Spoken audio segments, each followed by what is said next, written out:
Bonjour bien-aimés dans le Seigneur Jésus-Christ. Nous avons voulu encore aujourd'hui nous parler, mais avant toute chose, nous allons prier. Honneur et gloire à toi, notre Maître et Seigneur Jésus-Christ. Voici ce moment où nous voulons encore parler de ta part. Nous avons besoin de la force qui nous vient de toi, Saint-Esprit.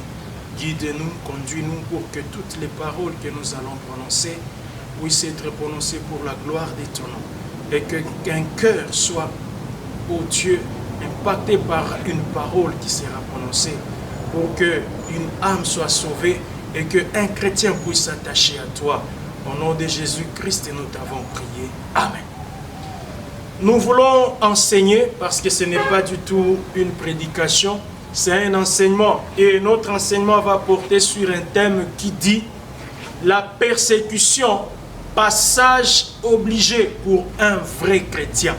La persécution, passage obligé pour un vrai chrétien.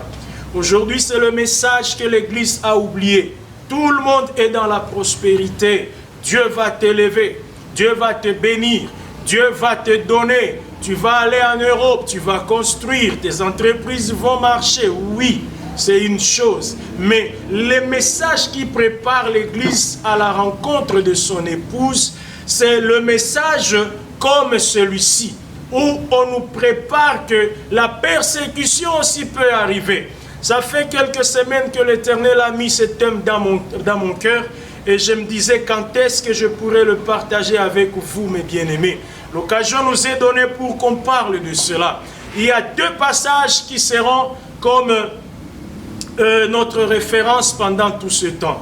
Nous allons lire d'abord 2 Pierre chapitre 3 verset 12 qui dit ceci. Or, tous ceux qui veulent vivre pieusement en Jésus-Christ seront persécutés. Et il y a un autre passage dans Luc chapitre 21, versets 12 à 19. Nous lisons.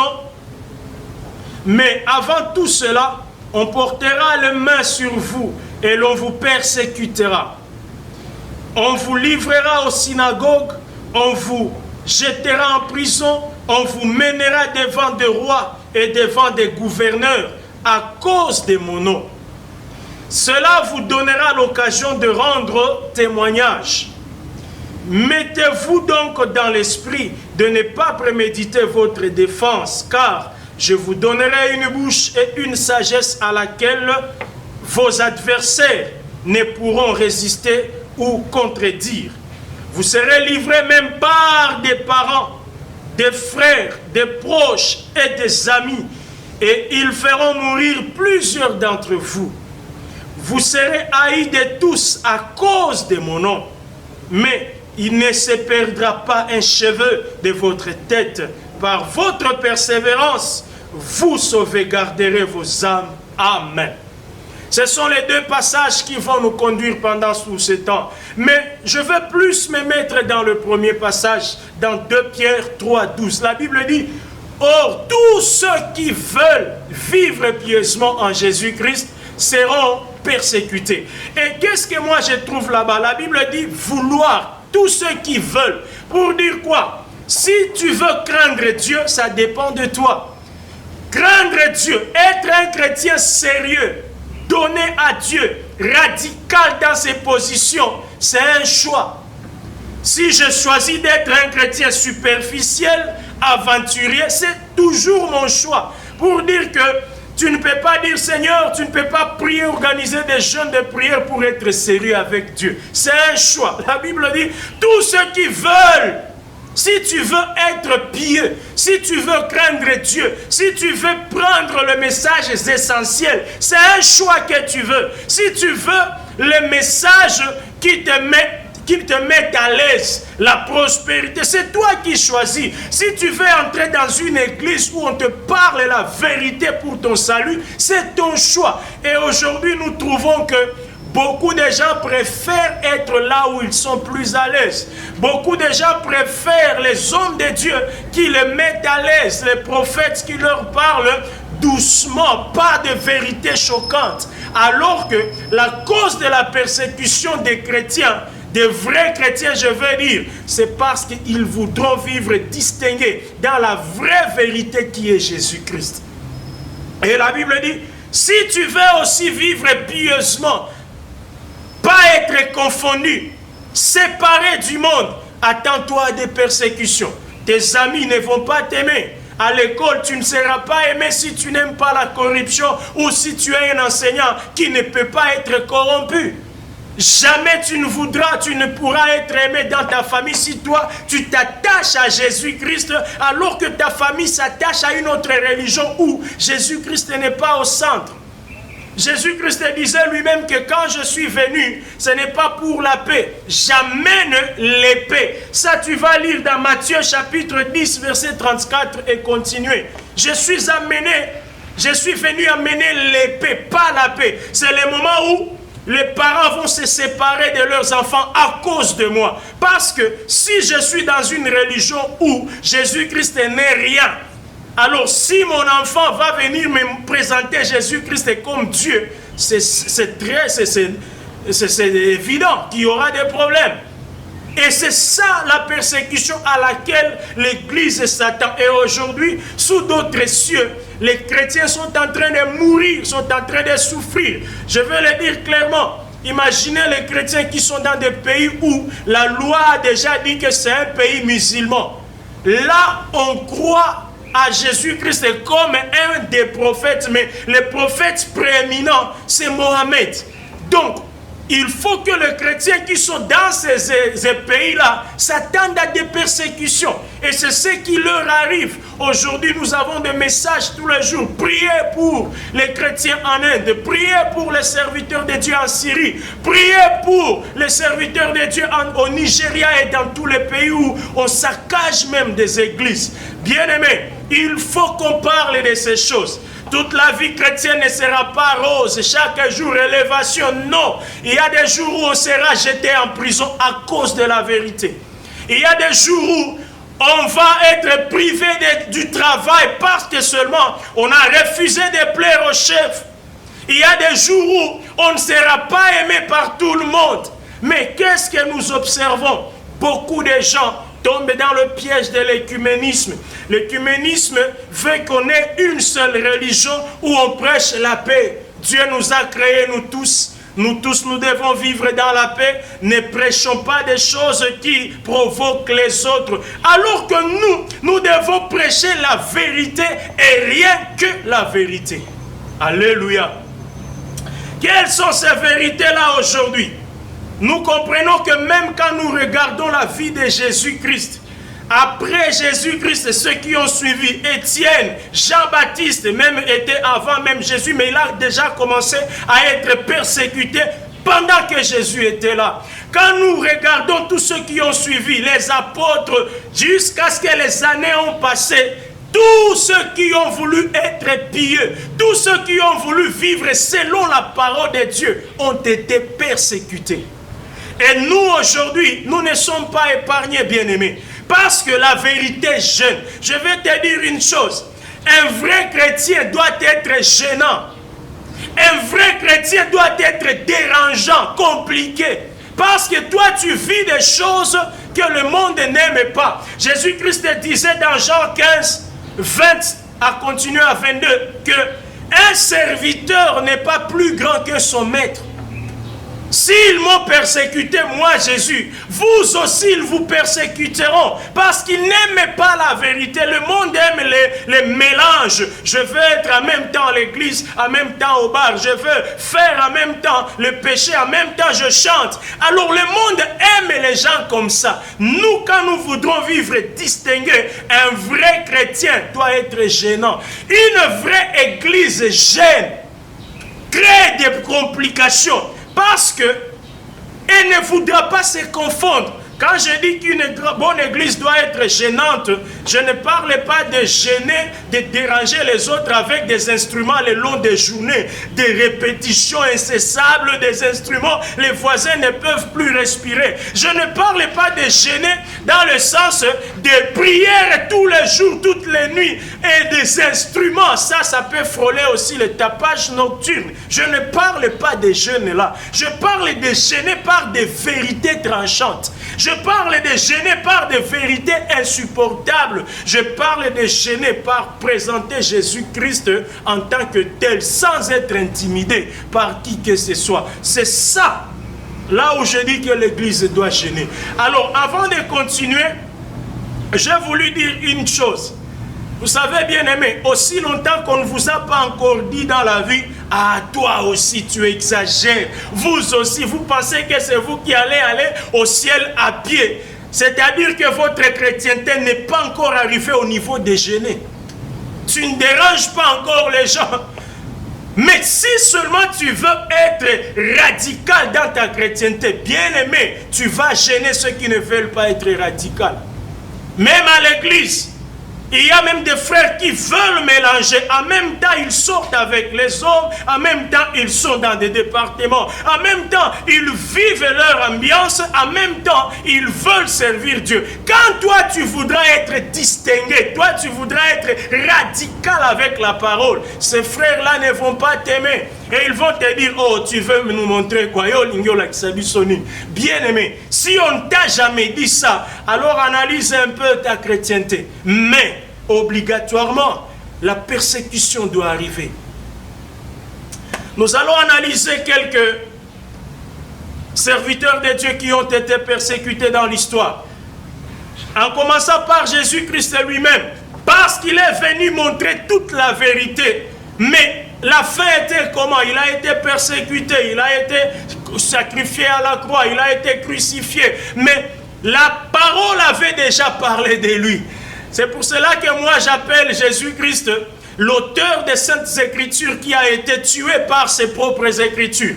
Il avait déjà prévu qu'il viendra, il souffrira parce que le monde ne pourra pas l'écouter. Le monde aime écouter un Dieu qui les comprend dans leurs péchés. Alors quand Jésus, lui, est venu avec toute la vérité, on l'a décapité, on l'a tué parce que seulement il a été prévu. Mais je vais dire quelque chose. Jésus-Christ est mort d'une mort qui devrait rassembler le monde entier. D'abord les Juifs et puis les Romains. Les Romains qui rassemblaient tous les païens, toutes les nations. Jésus-Christ est mort d'abord par pendaison. Parce que d'après la loi juive, celui qui est gaffeur, un malfaiteur, un malfrat, qui est condamné à mort, il fallait le pendre au bois. Voilà pourquoi on a pendu Jésus-Christ avec les deux brigands qui étaient de gauche à droite, parce que c'était des malfaiteurs, il fallait qu'ils soient pendus. Oubliant que comme il a été pendu comme ça, il était en train aussi de sauver tous les Juifs. Mais comme ce sont les Romains qui dominaient à l'époque, les Romains, eux, quand quelqu'un était malfrat, un malfaiteur qui méritait la mort, il fallait qu'il meure par crucifixion. Et c'est pour cela que Jésus, quand on l'a pendu, il fallait qu'on le mette sous la croix comme les Romains l'exigeaient pour être crucifié. Les Romains crucifiaient quelqu'un de cette façon. Alors, par pendaison et par crucifixion, Jésus-Christ était en train de sauver et les Romains et les Israéliens. C'est-à-dire, Jésus-Christ était le centre du salut, le chemin pour que les Juifs aient le salut. Et les Romains qui représentaient toutes les nations par la crucifixion de Jésus-Christ, et les Romains aussi se sont retrouvés pour être sauvés. Alléluia. Alors, quand tu vas rencontrer des religions qui te disent que la mort de Jésus-Christ, c'était une erreur de parcours, il faut comprendre que c'est l'abomination. Jésus-Christ n'est pas mort par erreur. C'était un plan. Les Écritures avaient déjà prévu qu'il viendra, qu'il va mourir. C'était tout un plan, qu'il va être trahi par un de ses disciples. Même Jésus disait, c'est moi qui vous ai choisi, n'est-ce pas? Mais parmi vous, il y a un démon. C'est-à-dire, il savait tout. Une religion où un homme qui s'appelle prédicateur, qui peut vous dire que Jésus-Christ, la mort sur la terre, c'était par erreur, c'était une erreur de parcours, c'est abominable. C'est remettre en cause toute l'œuvre de la croix, toute l'œuvre salvatrice des hommes. Alléluia. Jésus-Christ est mort parce qu'il a été prévu qu'il mourra pour nous racheter. Mais écoutez, Quand il parlait à ses disciples, il leur disait, vous aussi, attendez-vous, parce que vous n'êtes pas plus grand que moi. Lorsque vous voudrez dire la vérité au chef, lorsque vous voudrez dire de vérité à ceux qui vous dirigent, ça va gêner et vous serez persécutés. C'est arrivé avec l'apôtre Jean. Jean était emprisonné. Pourquoi on l'a emprisonné? Le problème, c'était juste parce qu'il avait dit la vérité. Jean-Baptiste. Jean-Baptiste, lorsqu'il a été arrêté par Hérode le tétrarque, pourquoi Jean-Baptiste a été arrêté? Il avait dit la vérité. Pourquoi? Le chef qui était Hérode avait pris Hérodiade, la femme de son frère Philippe. Et quand on a appelé Jean, Jean a dit, papa, ose à la chef, cette chose que tu fais, c'est une mauvaise chose. Même si tu es chef, ça ne te permet pas de prendre la femme de ton frère. Et avec ça, la suite montre que Jean-Baptiste a été décapité. S'il était comme certains serviteurs devant les dangers, il fuit. Il allait dire, je ne veux pas, je change mes paroles. En tout cas, pardonnez-moi, chef Hérode. Non, il a dit, je ne peux pas régner ma foi. La vérité reste vérité. Chef, vous êtes chef, mais la chose que vous faites là n'est pas bonne. Vous ne pouvez pas prendre la femme de votre frère Philippe. Et la suite était quoi? Le chef n'a pas supporté la vérité tranchante. On a décapité Jean-Baptiste. Quand Jésus est mort, il y avait un autre diacre qu'on appelait Étienne. Qu'est-ce qui est arrivé à Étienne? Il a été lapidé. Et la Bible dit, pendant qu'on le lapidait, lui ne voyait que la gloire de Dieu. Oh, alléluia! Si seulement Dieu peut nous amener à cette dimension, d'oublier d'abord des voitures, d'oublier d'abord les miracles, parce que le miracle arrivera toujours. D'oublier d'abord aller suivre Christ parce qu'il va nous donner le mariage. Mais voir la gloire de Dieu, chercher cet amour avec Dieu, de façon que même pendant la souffrance, je sais que c'est une occasion pour voir la gloire de mon Dieu. Est-ce que nous pouvons imiter ces gens-là? Étienne, on était en train de les tuer, on était en train de les lapider, mais dans sa bouche, il proclamait toujours la gloire de Dieu. Bien-aimés, les exécutions vont arriver. Bien-aimés, laissez-moi vous dire des vérités. Il est temps que les chrétiens, les vrais, soient persécutés. Il y a d'autres vérités que nous prononcerons et les gens en seront furieux. Et on va nous jeter en prison, c'est sûr. Il faut être préparé à ces choses-là. On va nous amener auprès des bourgmestres, auprès des gouverneurs. Mais notre Maître Seigneur en avait déjà parlé. Allons, descendons un peu. Comment sont morts tous les apôtres? Tous les 12. Si nous pouvons expliquer chacun, vous allez comprendre que chacun est mort après avoir été persécuté. Parlons un peu de l'apôtre Pierre. L'apôtre Pierre était en train de prêcher la bonne nouvelle et il est allé un jour à Rome. Il a enseigné, il a prêché. Mais comme la loi était sortie, si vous lisez dans Actes chapitre 5 verset 28, la Bible dit, nous vous avions formellement défendu d'enseigner en ces noms-là, c'est-à-dire au nom de Jésus.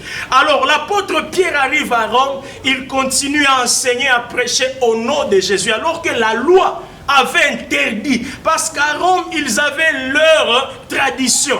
Ils ne voulaient pas que Jésus-Christ soit le centre, le fondement de la religion. Et même jusqu'à aujourd'hui, l'Église romaine n'a pas Jésus-Christ comme le fondement de la religion. Alors l'apôtre Pierre, c'est ce qui lui a amené des problèmes. La Bible dit c'était au fait l'histoire plutôt, nous apprend que c'était sous le règne de l'empereur Néron. L'empereur Néron a pris Pierre et il fallait qu'il soit crucifié parce que la crucifixion était le sort réservé à tous les malfrats, tous ceux qui sont condamnés à mort. Il était condamné à mort pour avoir enfreint la loi qui disait il ne faut pas prêcher ou enseigner au nom de Jésus. Alors quand il fallait le crucifier, l'apôtre Pierre a dit quoi? Je ne mérite pas d'être crucifié comme mon Seigneur Jésus à la croix comme ça, et la tête en haut. Mais crucifiez-moi en renversant la croix. Voilà pourquoi l'apôtre Pierre a été crucifié sous une croix en termes de X. Et la tête était en bas. Mais même si pendant ce temps-là, les fidèles allaient prendre des jeûnes de prière, prier, Seigneur, libère Pierre. Il n'allait pas être libéré parce qu'il fallait que la parole de Dieu soit accomplie. La parole qui disait que vous n'êtes pas plus grand que votre maître Jésus-Christ. S'il a été persécuté, vous aussi vous serez persécutés. Et j'ai trouvé une cohérence dans la parole de Dieu que je vais vous faire part. Jean chapitre 21, 18 à 19. La Bible nous montre que Jésus-Christ avait déjà prophétisé sur la mort de l'apôtre Pierre. La Bible dit, en vérité, je te le dis. Là, Jésus s'adresse à Pierre. Quand tu étais plus jeune, tu t'es saigné toi-même, c'est-à-dire tu t'enfermais toi-même la ceinture et tu allais où tu voulais. Mais quand tu seras vieux, tu étendras tes mains et un autre te ceindra et te mènera où tu ne voudras pas. Écoutez la conclusion. Il dit cela pour indiquer par quelle mort Pierre glorifierait Dieu. Et ayant ainsi parlé, il lui dit, suis-moi. C'est-à-dire Jésus avait déjà prophétisé de la mort de l'apôtre Pierre. Mais l'histoire nous apprend que c'était vers l'année 67 où l'empereur Néron a fait crucifier Pierre. Mais dans l'histoire, lorsque nous sommes arrivés dans l'année 324, il y a un empereur qui lui dit avoir cru en Jésus-Christ et il s'appelle Constantin Ier. L'empereur Constantin Ier, comme son royaume où l'empire romain était universel, dominait le monde entier, il a voulu que cette religion aussi où on parlait de Jésus soit une religion universelle. C'est pour cela qu'il a commencé avec, il a donné le nom à la religion catholicos, qui veut dire universel. Il a dit ce n'est pas possible qu'à Rome nous soyons la première puissance, mais on n'a pas la première religion. Alors à partir d'aujourd'hui, en tant que première puissance, il faut aussi que cette religion soit universelle dans tout le monde entier, que ce soit la seule religion qui sera universelle. C'est là que le nom catholique est venu. Mais écoutez maintenant ce qu'il a fait cet empereur. Il a cherché qui était le premier à instituer cette église ici à Rome. On lui a dit que c'était Pierre. Alors il a dit, c'est-à-dire que Pierre est le premier pape alors. Il dit oui, Pierre est le premier pape. Quand vous lisez l'histoire de l'église romaine, vous allez trouver que l'apôtre Pierre est reconnu comme le premier pape. Alors l'empereur Constantin a dit quoi? Si Pierre est le premier pape, or la Bible, la parole de Dieu dit, Jésus-Christ s'adressant à Pierre, il lui dit, sur cette pierre, je bâtirai mon église. Alors l'empereur romain a dit, comme c'est Pierre qui a institué cette église ici, il faudra qu'on construise alors la basilique sur la sépulture de Pierre. Là où on avait enterré Pierre, c'est là où on a construit la basilique Saint-Pierre. Alléluia. Voilà pourquoi dans la religion universelle, partout où on doit ouvrir des paroisses, on cherche les os des saints. Parce que la logique d'après cet empire, il faut que l'église soit bâtie sur les ossements de Pierre, qui était le premier pape d'après eux.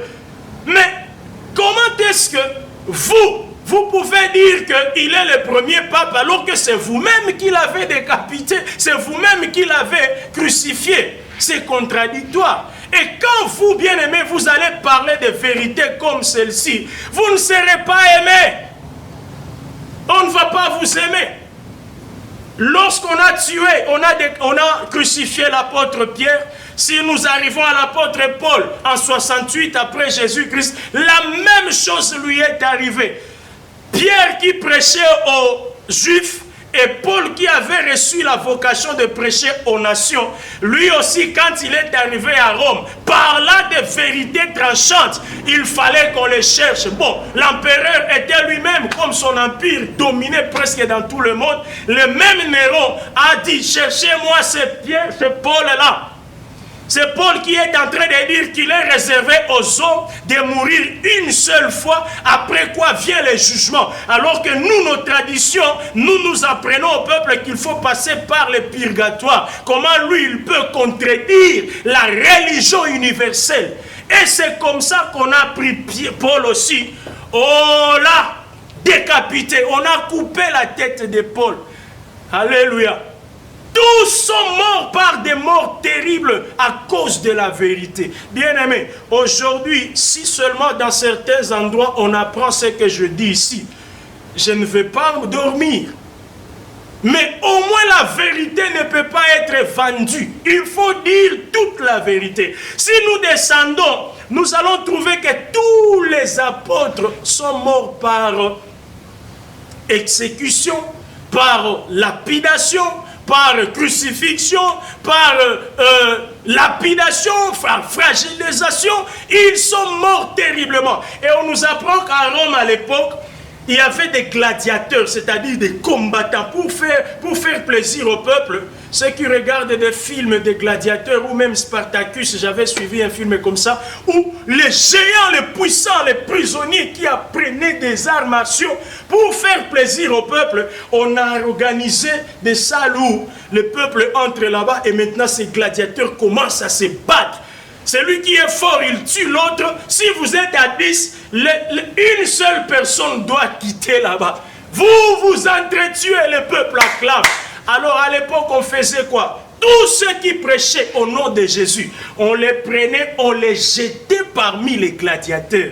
Bien-aimés, sans armes, sans défense, un simple frère devant les gladiateurs. Alors on les tuait, on les coupait les parties du corps, on les lapidait, on les étranglait et le peuple, oh oui, les chrétiens ont eu à souffrir, mes bien-aimés, à cause de la vérité. Alléluia. Lorsque nous arrivons, quelqu'un comme Matthieu, comment l'apôtre Matthieu est mort? L'histoire nous apprend qu'il fut martyrisé en Éthiopie et tué par l'épée. Lui, il était parti en Éthiopie prêcher. Et l'histoire nous apprend qu'il était secondé par l'eunuque, c'est-à-dire le ministre des Finances que l'apôtre Philippe avait baptisé. Alors Matthieu avait travaillé avec cet eunuque-là, mais à la fin, on l'a pris, on a dit, nous, nos traditions, n'acceptent pas ton Jésus-là. Et on l'a tué. Les Matthieu a été tué. Si nous allons, Jacques, le frère de Jésus, le frère de Jésus aussi, la Bible nous apprend que lui qui n'était même pas apôtre, mais il était leader d'une église à Jérusalem. Mais l'histoire nous apprend qu'on l'a amené sur le même bâtiment où le diable avait amené Jésus-Christ pour le tenter. Et on nous dit que c'est à 30 mètres de hauteur. On a dit, toi, on a interdit ces choses-là, mais tu continues. On l'a jeté à 30 mètres de hauteur. Mais quand il est tombé, lorsqu'ils ont constaté qu'il n'était pas mort, on l'a suivi là, on l'a tapé, l'a lapidé par des pierres jusqu'à ce qu'il est mort. Sa faute parce qu'il a enseigné Jésus-Christ. Sa faute parce que les autorités avaient interdit, mais lui, il a continué comme son grand frère. Alléluia. Il n'y a qu'un seul apôtre dans la Bible où on parle de sa mort en Actes chapitre 12, verset 2. C'est du Jacques. Jacques maintenant comme apôtre, le fils de Zébédée. Mais le Jacques dont on vient de parler ici, c'est le frère de Jésus. Parce que Jésus-Christ avait des frères et des sœurs que Marie avait mis au monde. Là, vous pouvez le lire dans Marc chapitre 6, verset 3. Vous allez trouver les frères de Jésus. Joseph, il y avait Jacques et les autres. Alléluia. Alors, il y avait d'autres apôtres qui sont morts. Si nous prenons l'exemple de l'apôtre André, qui fut aussi l'un des apôtres de Jésus. Il fut crucifié sur une croix en X en Grèce. Quand il est allé en Grèce pour prêcher, lui aussi, toi, tu viens encore faire quoi ici? Le nom de Jésus-Christ, là, on n'en veut pas. On l'a crucifié sur une croix, comme était le cas de Pierre. Tout ce qui annonçait. Il y a aussi Nathanaël. Barthélemy, qu'on appelait Nathanaël. Il fut missionnaire en Asie. Et la Bible nous dit qu'il fut, lui, écorché. Imaginez-vous, on prend un couteau, on est en train d'enlever sa peau. En étant vivant, on n'a pas mis la peau. Et après, on l'a décapité. Ça, c'est un apôtre. Aujourd'hui, nous lisons les miracles des apôtres, mais lisez aussi. Apprenez aussi comment ils sont morts. Comment est-ce que nous serons épargnés aujourd'hui? Si seulement nous gardons la vérité, ces choses-là, nous devons nous y attendre, bien-aimés. Il y avait un autre apôtre, Thomas, lui qui était quelqu'un de discussion. La Bible nous dit qu'il fut transpercé par une lance en Inde. Donc on l'a transpercé par une lance. Et curieusement, l'histoire nous apprend que jusqu'à aujourd'hui, on continue à tuer, lapider tous ceux qui parlent au nom de Jésus en Inde. Ils sont tués, ils sont persécutés. Pourquoi nous ne voulons pas parler de ces choses alors que c'est notre voie obligée, passage obligé? À moins que tu veuilles plaire au monde, à moins que tu veuilles plaire au gouvernement, à moins que tu veuilles plaire aux dirigeants, alors là tu ne seras pas persécuté et tu vas aller avec l'église écuménique qui veut la paix avec tous. Mais l'église qui veut plaire à Christ doit parler de vérité. S'il faut être exécuté, nous serons exécutés. La Bible nous parle, nous avons déjà parlé de l'apôtre Paul. Il y a aussi quelqu'un qui avait remplacé Judas quand il s'est tué, Matthias. L'apôtre Matthias, on nous dit que lui aussi a été lapidé et décapité parce qu'il parlait de Jésus-Christ. Il a été tué, lapidé. L'apôtre Philippe, lui qui était parti en Asie mineure pour prêcher. Mais la parole nous dit qu'il a été lapidé lui aussi et crucifié comme Pierre et achevé par des pierres. Imaginez, vous prenez quelqu'un, vous le crucifiez, mais vous le laissez sur cette croix-là pendant 2 jours. L'homme ne meurt pas. Il continue toujours à proclamer Dieu. Il continue toujours à proclamer Christ. Mais les 2 jours passés, on vient l'ouvrir, on trouve qu'il n'est pas mort. On l'ouvre là, on commence à les jeter des pierres jusqu'à ce qu'il meure. C'est ce qu'ont connu les apôtres, bien-aimés. C'est ce qu'ont connu les apôtres. On nous parle de Jude. Jude qui a été martyrisé en Perse. Et parlons de Simon les Zélotes. Parce qu'il y avait un apôtre aussi qui était, dont le nom était Simon les Zélotes. Ici, on nous apprend que lui, on l'a pris. On l'a découpé par la scie. La même mort qu'avait subi le prophète Ésaïe. Ésaïe, le grand prophète que nous lisons, lui qui était le prophète messianique, sa mort n'était pas du tout plaisante.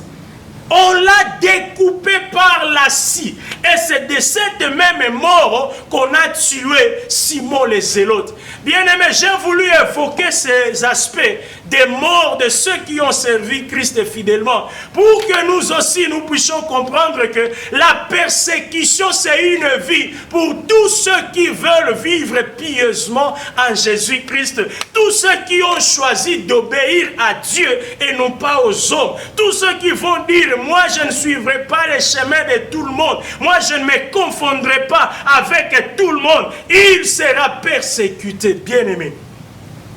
Mais qu'est-ce que je veux dire? Même si la persécution arrivera, mais aussi longtemps que Dieu n'aura pas décidé que tu meurs, même si la persécution arrive, tu ne mourras pas. Alléluia. Je vais vous donner 2 exemples seulement. Imaginez l'apôtre Paul. Combien de fois il a été emprisonné, mais il n'est pas mort. Parce que Dieu savait qu'il faut qu'il rencontre le gouverneur Agrippa, qui lui prêche la bonne nouvelle. Dieu savait que quelqu'un comme Paul qui a la connaissance scientifique, il faut qu'il rencontre aussi des scientifiques pour les aider aussi à croire en Jésus-Christ. Et il savait qu'il n'y a que Paul qui peut rencontrer ces couches de population-là. Alors, quelles que soient les persécutions, quelles que soient toutes les souffrances qu'a connues Paul, il n'est pas mort avant son temps. Alléluia. Prenons l'exemple de l'apôtre aussi, que Jésus aimait beaucoup, l'apôtre Jean.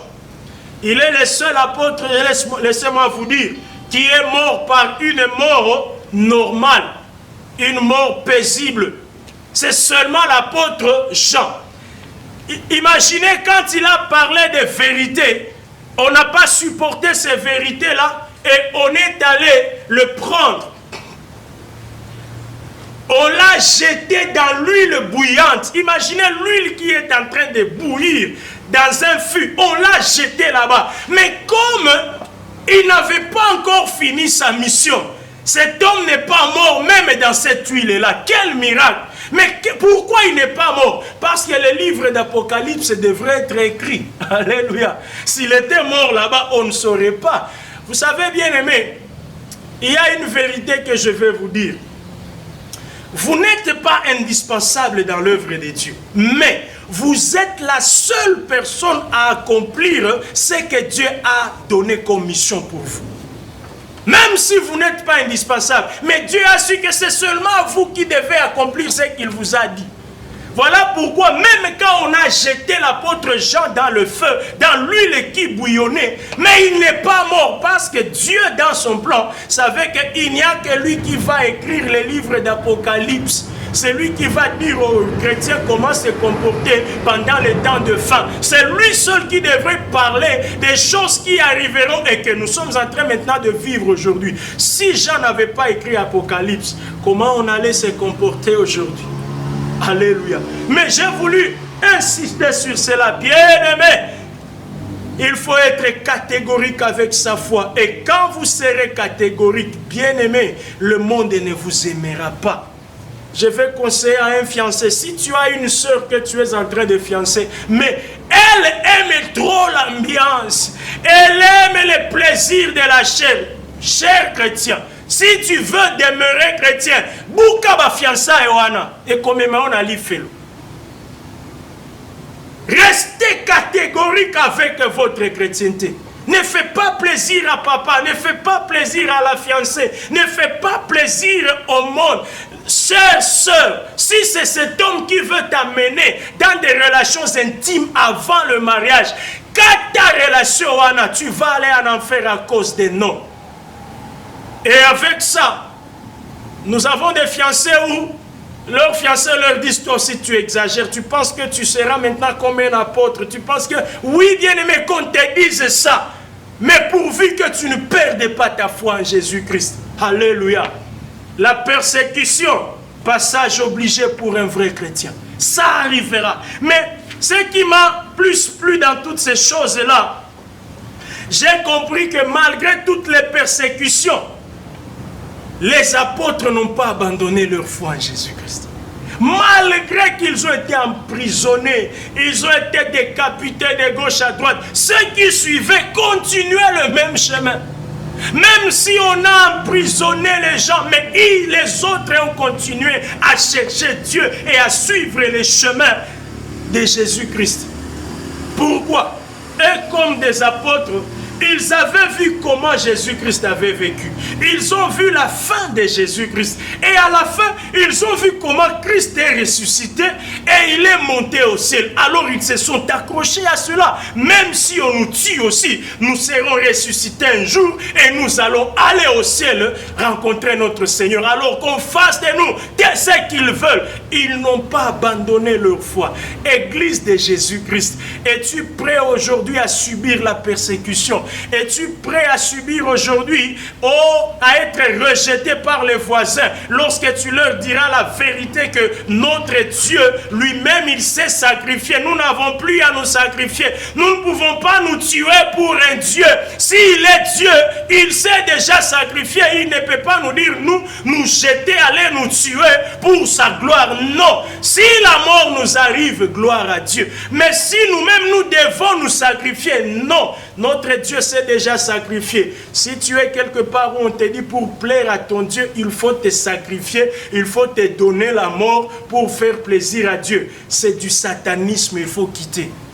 Alléluia. Et quand toi tu vas dire toutes ces vérités-là, tu ne seras pas aimé. Il y a un prophète Jérémie, dans Jérémie 11, chapitre 16 à 18, et même Jérémie 44, où on nous parle de la reine du ciel. En Swahili, on le dit Malikia wa Mbingu. Autrement dit, la Vierge Marie. Aujourd'hui, même depuis les temps anciens, Jérémie disait déjà que moi, l'Éternel, j'ai la colère envers vous. Pourquoi? Parce que vous préparez des pâtes, vos enfants, vos femmes, et même vous-même, vous préparez des gâteaux pour aller offrir à la reine du ciel. Vous faites de l'idolâtrie, je ne suis pas content de vous. Bien-aimés, quand vous allez prêcher ça, pensez-vous que les gens qui prient dans cette doctrine-là vont vous aimer? Non. Ne vont pas vous aimer. Mais alors, pour chercher la paix, on n'en parle plus. On va parler. Alléluia. On va parler. Tous ceux qui invoquent, tous ceux qui vénèrent la reine du ciel sont idolâtres. Et pour sauver leurs âmes, ils doivent quitter Babylone. Et ce sont des vérités qu'il faut dire. Mais quand vous le dites, attendez-vous à des persécutions. Attendez-vous à ne pas être aimé. Attendez-vous que les voisins ne tapent pas les mains pour vous. Non. Parce que si lui, il veut rester dans son idolâtrie, quand tu dis tu vas l'énerver, il est prêt même à chercher à te tuer. Il peut même t'empoisonner. Parce que seulement tu as touché à sa conviction religieuse. Je parlais avec un ami un jour, quand on parlait de la foi. Et on a parlé, je lui ai dit, mon frère, il n'y a pas un autre nom pour aller au ciel. Il n'y a pas un autre nom pour être sauvé. Il n'y a que Jésus-Christ. Bien-aimé, quand tu vas prier là-haut, invoquer Kimbangu, tu ne vois pas que tu perds le temps. Ses frères s'est fâché. Et qu'est-ce qu'il m'a dit? Papa, on ne joue pas avec les dieux. Laisse-moi avec mon Dieu. Toi, reste avec ton Dieu. Imaginez quelqu'un qui a une conviction comme ça. C'est qu'ils étaient prêts à mourir pour leur foi en Jésus-Christ. Or, quelqu'un ne peut pas accepter de mourir pour un mensonge. Donc, ils étaient conscients, convaincus que Jésus-Christ était mort, il est ressuscité et il est allé au ciel. Alors, eux aussi s'étaient accrochés à cela. Ils se disaient, même si nous allons souffrir, même si on va nous tuer, même si on va nous emprisonner, mais pour Jésus, nous acceptons toutes ces choses-là. Et c'est ce que l'Église aujourd'hui doit encore prêcher, parce qu'avant l'enlèvement, bien aimé, ça peut aussi nous arriver aujourd'hui de souffrir. Les gouvernements peuvent décréter des lois aujourd'hui qui vont faire que l'Église soit bien contrôlée. Avec la crise du coronavirus aujourd'hui, on nous montre vraiment que le gouvernement peut contrôler tout le monde, même l'Église. On a dit, vous ne priez pas, et on ne prie pas. C'est-à-dire que les lois peuvent sortir demain qui nous mettent mal à l'aise. Mais, bien aimé, la vérité, nous ne devons pas la vendre. Préparons-nous aussi à des persécutions. Bien-aimés, l'Église, serviteur de Dieu, prêchons de ces vérités-là. L'Église doit s'attendre aussi à des persécutions. Ce n'est pas seulement manger, boire dans la joie. Les souffrances arriveront aussi. Alors, Église, prépare-toi. Laisse-moi te dire, bien-aimé, si tu ne pries pas avec nous, tu pries quelque part où on te présente seulement la gloire, on te présente seulement les voitures, tu seras élevé, tu seras béni. Si on ne te prépare pas qu'il y a des persécutions qui viennent, tu n'es pas dans une bonne église. Voilà pourquoi c'est une interpellation même aux hommes de Dieu. Bien-aimés, enseignons les peuples que les persécutions peuvent arriver. Toutes les souffrances ne viennent pas du diable. Que Dieu vous bénisse abondamment. Amen.